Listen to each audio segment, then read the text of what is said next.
UK, Canada, Australia, Germany അങ്ങനെ ഒരുപാട് പോപ്പുലറായിട്ട് students mostly choose ചെയ്യുന്ന കൺട്രീസാണ് ഇതൊക്കെ. എന്നിട്ടും ഇറ്റലി എന്നൊരു കൺട്രിയിലേക്കാണ് നമ്മുടെ റിൻഷാദ് സ്റ്റഡീസ് പ്ലാൻ ചെയ്തിരിക്കുന്നത്. എന്തുകൊണ്ടായിരിക്കാം റിൻഷാദ് ഇറ്റലി ചൂസ് ചെയ്തത്? നമുക്ക് മനസ്സിലാക്കിയാൽ. സോ റിൻഷാദ് എങ്ങനെയാണ് ഇറ്റലി എന്നൊരു കൺട്രി ചൂസ് ചെയ്തത്? ഫസ്റ്റ് ഓഫ് ഓൾ ഞാനും ഈ UK, കാനഡ ഇങ്ങനെ കുറച്ച് ഓപ്ഷൻസ് എനിക്ക് അവൈലബിൾ ആയിട്ടുണ്ടായിരുന്നുള്ളൂ. പക്ഷേ ഞാൻ മെഡ് സിറ്റിയിൽ IELTS ചെയ്തുകൊണ്ടിരിക്കുന്ന സമയത്താണ് ഞാൻ സ്റ്റഡി അബ്രോഡിനെ കോൺടാക്ട് ചെയ്യുന്നത്. അവരാണ് എന്നെ ഇങ്ങനൊരു ഓപ്ഷൻ ഉണ്ട്, ലൈക്ക് ഇറ്റലിയിൽ ഇങ്ങനത്തെ ഒരു opportunity Italian government free education എന്ന് പറഞ്ഞൊരു ഓപ്പർച്യൂണിറ്റി നമുക്ക് തരുന്നുണ്ട്. അപ്പോൾ അത് ദാൻ ജസ്റ്റ് നമ്മൾ 12 lakhs ഒക്കെ പെർ ഇയർ ബാച്ചിലേഴ്സിന് വേണ്ടി സ്പെൻഡ് ചെയ്യുന്നേക്കാൾ നമുക്ക് Italian government free education opportunity തരുന്നുണ്ട്. ജസ്റ്റ് ഒന്ന് നമ്മുടെ ഭാഗത്തുനിന്ന് ഒരു എഫേർട്ട് എടുത്തു കഴിഞ്ഞാൽ നമുക്ക് അവിടെ എത്താൻ പറ്റുന്നേ ഉള്ളൂ. അപ്പോൾ എന്നെ അങ്ങനെ മെഡ് സിറ്റി പുഷ് ചെയ്താണ് ഞാനിപ്പോൾ ഇവിടെ എത്തിയത്. ഓക്കെ, കോഴിക്കോട്ടുകാരനല്ലേ റിൻഷാദ്? റിൻഷാദ് ഇപ്പോൾ +2 ആണ് കഴിഞ്ഞിരിക്കുന്നത്. അപ്പോൾ ഏത് കോഴ്സാണ് ഇപ്പോൾ ഇറ്റലിയിൽ എടുത്തിരിക്കുന്നത്? ഞാൻ bachelor's of information engineering. Okay, എങ്ങനെയാണ് ആ ഒരു കോഴ്സ് എടുക്കാം എന്നുള്ളൊരു തീരുമാനത്തിലെത്തിയത്? ആ കോഴ്സ് എന്ന് പറഞ്ഞത് ലൈക്ക് ഇറ്റ്സ് കംപ്ലീറ്റ്ലി കണക്റ്റഡ്. അതെന്ന് പറഞ്ഞാൽ ഹാർഡ്വെയർ, സോഫ്റ്റ്വെയർ, ഇലക്ട്രോണിക്സ് എല്ലാം ഡീൽ ചെയ്യുന്നൊരു ഡിപ്പാർട്ട്മെൻറ്റാണ് ഇൻഫർമേഷൻ എഞ്ചിനീയറിംഗ് എന്ന് പറയുന്നത്. That is rarely available. നമ്മുടെ ഇന്ത്യയിലൊക്കെ അങ്ങനെ പറയുന്നത് ഭയങ്കര റെയറാണ്. അപ്പോൾ അങ്ങനെ ഇറ്റാലിയൻ ഗവൺമെൻറ് അതിനെ ഭയങ്കര ലൈക്ക് ഇൻ്റർനാഷണൽ സ്റ്റുഡൻസിന് വേണ്ടിയിട്ട് അങ്ങനെ ഒരു കോഴ്സ് പ്രൊവൈഡ് ചെയ്യുമ്പോൾ നമ്മൾ like it's a great opportunity. നമ്മളത് പഠിച്ചിറങ്ങിക്കഴിഞ്ഞാൽ we have various field like where you can work. Yes. അപ്പോൾ ഇത് എത്ര വർഷത്തെ പ്രോഗ്രാമാണ്? ഇത് 3 years പ്രോഗ്രാമാണ്. Will have 180 ECTS. Right. So Rinshad പറഞ്ഞത് കറക്റ്റാണ്. ഇപ്പോൾ നമ്മൾ UK അല്ലെങ്കിൽ ഓസ്ട്രേലിയ ഇങ്ങനത്തെ കൺട്രീസ് ചൂസ് ചെയ്യണം. അതും ബാച്ചിലേഴ്സ് പ്രോഗ്രാം ആകുമ്പോൾ 3 to 4 years ആണ് പല സ്ഥലത്തും കോഴ്സ് ഡ്യൂറേഷൻ വരുന്നത്. അതും വിത്ത് ഫീസാണ്. Like you said 12 to 14 lakhs ആ റേഞ്ചിൽ ഫീസ് മാത്രം വരും. അതിനോടൊപ്പം ലിവിങ് എക്സ്പെൻസും ഒക്കെ. അപ്പം ഡെഫിനറ്റ്ലി ഇറ്റലി ഇങ്ങനൊരു ഫ്രീ എഡ്യൂക്കേഷൻ ഓപ്ഷൻ തരുമ്പം അത് ചൂസ് ചെയ്യുന്നത് നല്ലൊരു കാര്യം തന്നെയാണ്. അപ്പോൾ എന്താണ് റിൻഷാദിന് ഇറ്റലിയിലേക്കുള്ള സ്വപ്നം എന്ന് പറഞ്ഞിട്ട് റിസർച്ച് ചെയ്തോ? ഒരുപാട് കാര്യങ്ങൾ കണ്ടുപിടിച്ചോ ഇറ്റലിനെ കുറിച്ച്? ഓക്കെ, നമ്മളെ എന്തൊക്കെയാണ്? ഇറ്റലി മെയിൻലി ഫോക്കസ് ചെയ്യുന്നത് ഞാൻ പറഞ്ഞ പോലെ ലൈക്ക് ഒരുപാട് ഓപ്പർച്യൂണിറ്റീസ് ഉണ്ട് ഫോർ ഇൻ്റർനാഷണൽ സ്റ്റുഡൻസ്. ലൈക്ക് ആ ഗവൺമെൻറ് ലൈക്ക് ഇൻ്റർനാഷണൽ സ്റ്റുഡൻസിന് വേണ്ടി എക്സലൻസ് പ്രോഗ്രാം, അങ്ങനെ കുറേ കണക്ട് ചെയ്യാനുള്ള പ്രോഗ്രാം, അങ്ങനത്തെ കുറേ പ്രോഗ്രാംസ് നമ്മളെ ഇറ്റാലിയൻ ഗവൺമെൻറ് തന്നെ തരുന്നുണ്ട്. അവർ mainly focused on quality of students. Like അവർക്ക് വേണ്ടത് നല്ലൊരു പഠിക്കുന്ന കുട്ടികളെ. അപ്പം നമ്മൾ ആ ഒരു റേഞ്ചിൽ നിന്ന് കൊടുത്താൽ മതി, ബാക്കിയെല്ലാം അവർ ഏറ്റെടുക്കും. അവർ കുറേ ഓപ്പർച്യൂണിറ്റി നമുക്ക് തരുന്നുണ്ട്. അപ്പം നമ്മൾ പഠിക്കുക എന്നുള്ളതാണ് നമ്മുടെ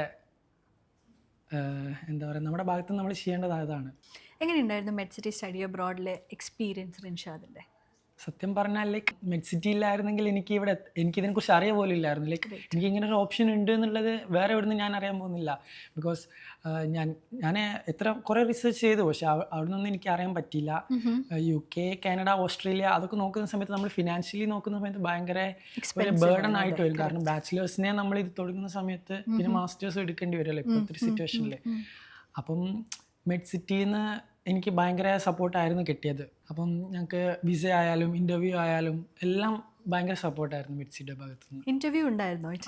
എങ്ങനെയായിരുന്നു ഇൻ്റർവ്യൂ ലൈക്ക് എനിക്ക് ഫസ്റ്റ് മോക്ക് ഇൻ്റർവ്യൂ അർജുൻ സാറും തന്നായിരുന്നു, പിന്നെ മെഡ് സിറ്റിയുടെ ഭാഗത്തു നിന്ന് വേറെയും തന്നായിരുന്നു. പ്രിപ്പറേഷൻ എല്ലാം ഉണ്ടായിരുന്നു, ഭയങ്കര പെർഫെക്റ്റ് ആയിരുന്നു. അപ്പോൾ വരാൻ പോകുന്ന ചോദ്യങ്ങളും അതെങ്ങനെ ഫേസ് ചെയ്യണമെന്നൊക്കെ ഉണ്ടായിരുന്നു. അതൊക്കെ തന്നെയാണോ വന്നത്?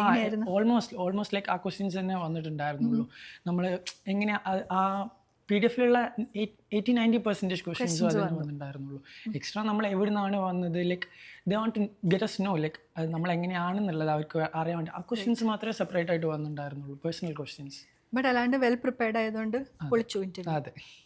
ഇൻ്റർവ്യൂ കഴിഞ്ഞപ്പോൾ എന്താണ് തോന്നിയത്? What did you think? അപ്പം ഫസ്റ്റ് തന്നെ ഞാൻ അർജുൻ സാറിനായിരുന്നു വിളിച്ചിട്ടുണ്ടായിരുന്നു. സാർ താങ്ക് യു സാർ എന്ന് പറഞ്ഞിട്ട് ലൈക്ക് സാർ അതെനിക്ക് ഓർമ്മ ഉണ്ടായിരുന്നു. Like while the ma'am was asking the questions, like I remember the way I answered to Arjun sir, because the same question was asked. അതുകൊണ്ട് എനിക്ക് വലിയ പാടുണ്ടായിരുന്നില്ല. അത് പറഞ്ഞ പോലെ തന്നെ ആ ഫ്ലോയിൽ അങ്ങ് പറയാൻ പറ്റി. ഓൾറെഡി പ്രാക്ടീസും ഫീഡ്ബാക്കും കിട്ടിയോണ്ട് കോൺഫിഡൻസിൽ തന്നെ ആൻസർ ചെയ്യാൻ പറ്റി.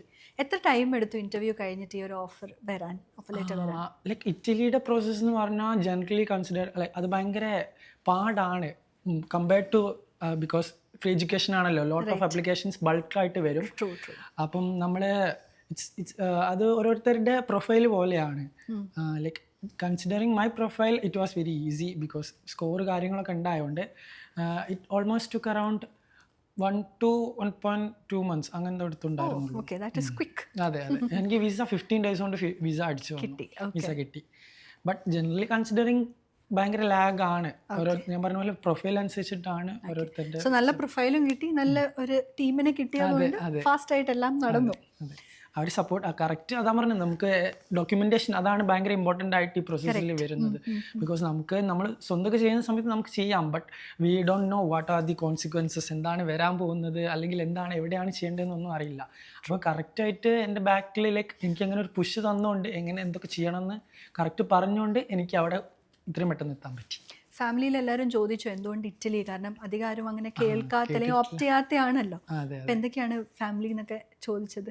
അവരെല്ലാവരും എന്തുകൊണ്ടാണ്, ഞാൻ പറഞ്ഞ പോലെ എന്തുകൊണ്ടാണ് ഇറ്റലി, എല്ലാവരും എന്നോട് ഫസ്റ്റ് എല്ലാവരും ചോദിച്ചത് ഞാൻ ഇങ്ങനെ പുറത്ത് പോകുന്ന പറഞ്ഞപ്പോൾ UK പോകുന്ന അല്ല UK അല്ല, അത് അല്ലാത്ത ഓപ്ഷൻ ഉണ്ട്, നമ്മളൊന്ന് പരിശ്രമിച്ചാൽ നമുക്ക് കിട്ടാവുന്നേ ഉള്ളൂ. ഇറ്റലി പോലത്തെ ഒരു നല്ല രാജ്യമാണ്, നമ്മുടെ സ്റ്റുഡൻസിനെ ഇൻ്റർനാഷണൽ സ്റ്റുഡൻസിനെ വെൽക്കം ചെയ്യുന്നത്.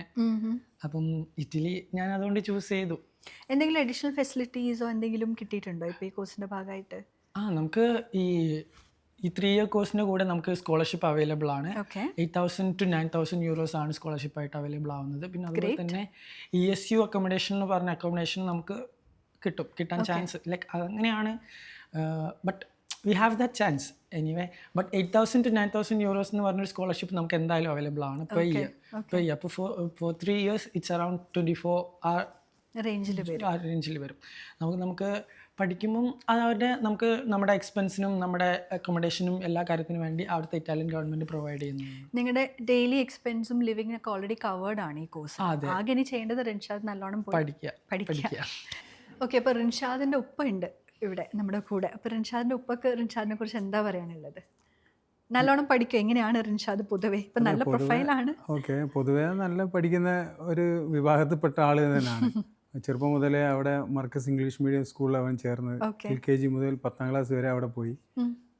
10ാം ക്ലാസ്സിൽ നല്ല മാർക്ക് കിട്ടിയപ്പോൾ അവൻ്റെ അടുത്ത് പറഞ്ഞ് ഞാൻ ഇനി പുറത്ത് പോയി പഠിക്കാനാണ് എനിക്ക് താല്പര്യം, +2 ഞാൻ നല്ല മാർക്ക് വാങ്ങാമെന്നൊക്കെ പറഞ്ഞു. അപ്പോൾ ഞാൻ പറഞ്ഞു നല്ല മാർക്ക് വാങ്ങിക്കുകയാണെങ്കിൽ പോവാം, ഞാൻ നിന്നെ പുറത്ത് കൊണ്ടുവിടാമെന്ന് പറഞ്ഞു.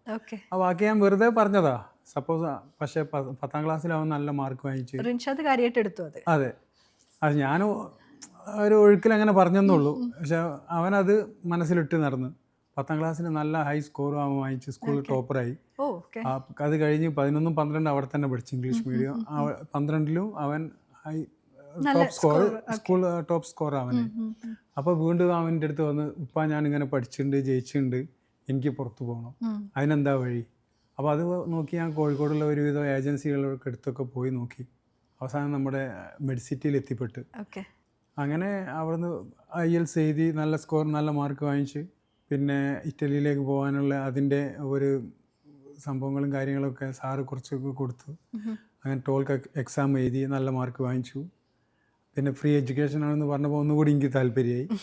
അപ്പോൾ റിയാൻ എന്തെങ്കിലും ഇക്കാക്കിനോട് പറയാനുണ്ടോ? എന്താ?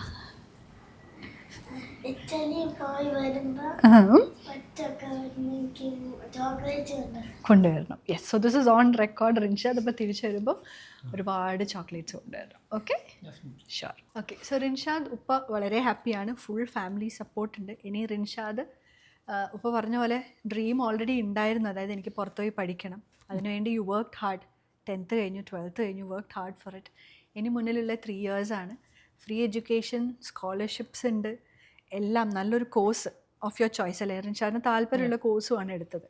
ഇനിയിപ്പോൾ റിൻഷാദിൻ്റെ 100% ഇട്ടാൽ definitely you will be highly successful, right? അപ്പോൾ റിൻഷാദിന് ഇങ്ങനെ സ്റ്റഡീസ് പ്ലാൻ ചെയ്യുന്ന ആസ്പിറൻസിനോട് എന്തെങ്കിലും ഷെയർ ചെയ്യാനുണ്ടോ? യുവർ റെക്കമെൻഡേഷൻ അല്ലെങ്കിൽ എക്സ്പീരിയൻസിൽ നിന്ന് മനസ്സിലായ എന്തെങ്കിലും? എനിക്ക് പറയാനുള്ളത് നമ്മളൊരിക്കലും ഒരു ഡ്രീം കണ്ടിട്ട് അതവിടെ വിട്ടിട്ട് പറ്റില്ല. പലരും ഉണ്ടാവും നമ്മളെ ഡിമോട്ടിവേറ്റ് ചെയ്യാൻ. അങ്ങനെ എന്തായാലും നമ്മളൊരു വില കൊടുക്കാണ്ട് if you want to have something that we want to have, നമ്മൾ അതിന് ഒരു വില കൊടുക്കേണ്ടി വരും. അത് ചിലപ്പോൾ നമ്മുടെ ഉറക്കമായിരിക്കും, അല്ലെങ്കിൽ നമ്മുടെ ടൈമായിരിക്കും. ബട്ട് അറ്റ് ദി എൻഡ് നമുക്ക് ആ ഒരു ഡ്രീം കൺസിസ്റ്റൻ്റ് ആയിട്ടുണ്ടെങ്കിൽ വിൽ റീച്ച് ദാറ്റ് ഡ്രീം. അതിനുവേണ്ടി നമ്മൾ വർക്ക് ഹാർഡ്, അത്രയേ ഉള്ളൂ. എക്സാം ആണെങ്കിലും അതിനും in order to have something that we never had, we have to do something that we never did എന്നുള്ളൊരു പോയിന്റിൽ ഞാൻ ബിലീവ് ചെയ്യുന്നതാണ്. ബിക്കോസ് എൻ്റെ മുന്നിൽ കുറേ ഒബ്സ്റ്റക്കിൾസ് ഉണ്ടായിരുന്നു, ബട്ട് 1 by 1 അത് നമ്മൾ കവർ ചെയ്യുമ്പോഴാണ് നമുക്ക് okay we are going to have something great എന്നുള്ളൊരു ഫീൽ നമുക്ക് വരിക. അപ്പം നമ്മൾ അതിനൊരു ചലഞ്ച് വേ എന്ന് കണ്ടെടുത്തിട്ട് നമ്മൾ മറ്റുള്ളവർ പറയുന്നത് കേൾക്കാതെ നമ്മുടെ ഒരു ഡ്രീമുമായിട്ട് നമ്മൾ മുന്നോട്ട് പോവാം. Will definitely end up in success. Right. So Rinshad പറഞ്ഞ പോലെ തന്നെ no pain no gain. So for gain you have to go through the challenges. So all the very best Rinshad. Italy പോയിട്ട് നല്ല അടിച്ചു പൊളിച്ച് പഠിക്കാം. Okay? Thank you. Thank you. You dream it, we make it. MedCity Study Abroad.